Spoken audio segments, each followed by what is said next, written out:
Welcome back. Lisa Briggs from the Bruce Company is here answering your plant and garden questions. You can call 270-9933. But we have some callers right away, so let's take it right now. So this is somebody from, or Eileen from Roscoe. Eileen, can you hear us?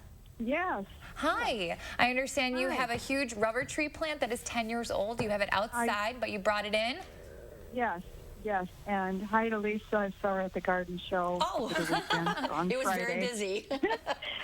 Yes, I have a gigantic rubber tree plant. It's probably 6 feet tall, and brought it in for the winter, and all of a sudden the leaves are yellow. So it's probably one of two things, Eileen. It's probably either light. Even in your highest light spot in your house, it's not as light as shady spots outside. And it's been a very dreary January and the start to February, so it's either light or it's watering. A lot of people get their plants on a watering schedule, but in the wintertime, our plants are using a lot less water. So make sure that that pot is drying out the top couple of inches before you and then water it thoroughly, and then let it dry out again. The good news is that as the days get longer, we're getting more light, plants are becoming more actively growing and using more of the moisture that's in the soil. So hopefully it's going to work its way out of it. All right, and let's take it to Michelle from Belleville. Michelle, what's your question? Hello, Michelle. Hi. What do you do with the spent, or when the amaryllis bulbs stop blooming? Sure. So what you're going to do is you're going to cut that flower stem right back to the base and leave those strappy leaves.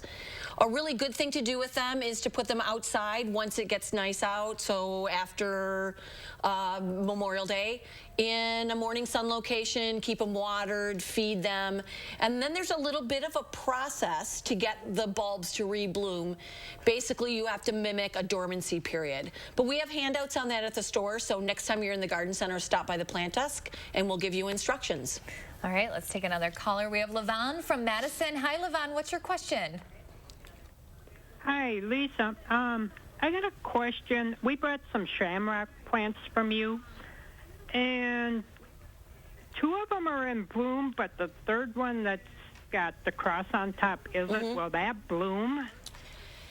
That one does not bloom as well. It's mostly grown for that really fancy, I think it's called Maltese or Iron Cross. It's more bred for that really striking foliage pattern and not as much for flowers, not unlike some of the really fancy begonias that have all of that beautiful foliage coloration. So you might get a few flowers on it, but just you're going to enjoy that one for the foliage. Yeah, because it's really pretty. It is really beautiful. Yeah. All right, okay, thank you, thanks, LaVonne. Lisa. Yep, let's bye-bye. take it over to Jan from Arlington. Hi, Jan, what is your question? Jan, can you hear us? So she says, yeah, her question is how to take care of the amaryllis, which is probably why she hung up, because we had just answered that one before. So there you go. All right. And obviously this is probably a really busy time for you. Spring, Valentine's Day, it's like flowers probably are top of mind. Yes, and I did bring in a few sort of Valentine's-y kinds of things. I've got, of course, blooming azaleas. Gorgeous. And cyclamen, and then this super cute air plants are super hot now. And this is just some air plants glued to a little heart-shaped vine wreath. Cute. So yeah, adorable. All right, well, it looks like we have another caller, John from POYNETTE. Hi, John, what is your question? John, let's try one more time. Can you hear us? Yes. I would like to know about, let's see, not amaryllis, the Is it orchid plants? Orchid. Yeah. Okay, so it sounds like you have a phalaenopsis or a moth orchid, they call it, with the big flowers and the big paddle-shaped leaves.